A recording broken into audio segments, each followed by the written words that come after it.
The idea of living forever has an oddly double-edged quality. On the one hand, it promises escape from death. On the other, it raises an unsettling question. What on earth would we do with all that time? Not just a very long time, but forever.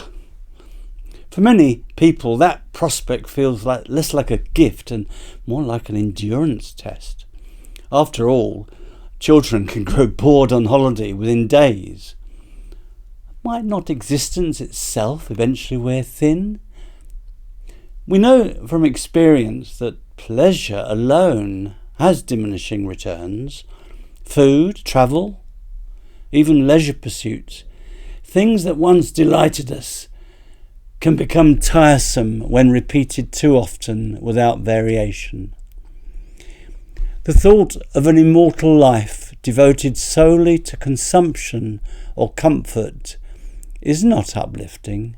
It is frankly exhausting. The mind recoils from the prospect, and yet boredom tells us something important about time. If we are disengaged, counting minutes against deadlines, that's when time weighs heavily, when we are deeply absorbed. Reading a book, solving a problem, being with someone we love, time seems to loosen its grip. Hours pass unnoticed. Those who are energized by life are rarely bored. They are connected to something they find meaningful, and what absorbs them is often something they would gladly continue.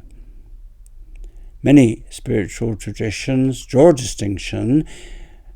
It's between surface interests and depth interests.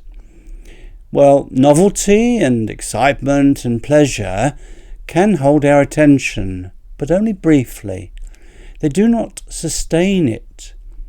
Lasting interest, by contrast, comes from the way we engage with what we are doing, from our inner attitude, rather than the external activity itself.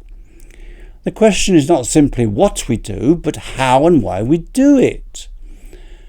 Monotony often arises when an activity loses its connection to a sense of purpose, and without emotional involvement, meaning drains away.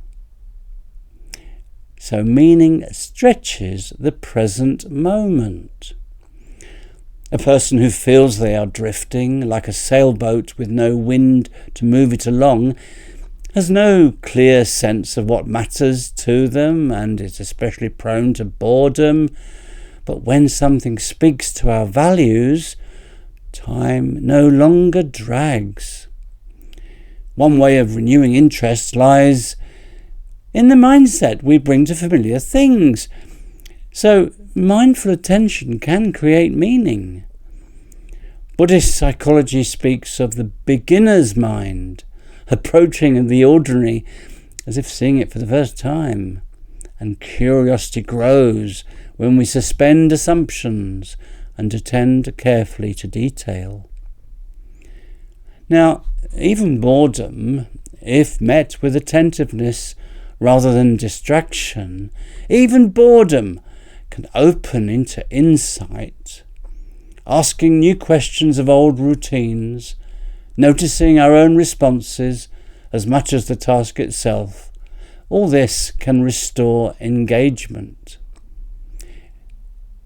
Interest also thrives when we feel a sense of autonomy, when we are not merely following instructions but contributing something of ourselves. The right level of challenge matters. Interest grows when we feel capable, especially when a task stretches us just beyond our comfort zone. Too little challenge leads to boredom, but too much leads to anxiety. The sweet spot leads to engagement and gradual growth. Now, the next thing I want to raise is the point that connection with others keeps our interest going, and that our concern deepens when we share what we are doing. Across religious and philosophical traditions runs a shared conviction. This is that lasting fulfillment comes not from putting oneself first, but from looking outward. What is meaningful grows when we feel part of something larger than ourselves, whether that is a community, a cause, or a shared endeavour. As the Christian believer would say, in loving the Lord by serving the neighbour. Making a difference in the lives of others, however modestly, often proves far more sustaining than the pursuit of private pleasure.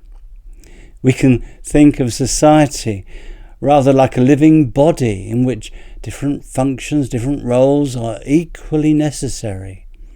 So some of us see clearly and help others understand what is really going on.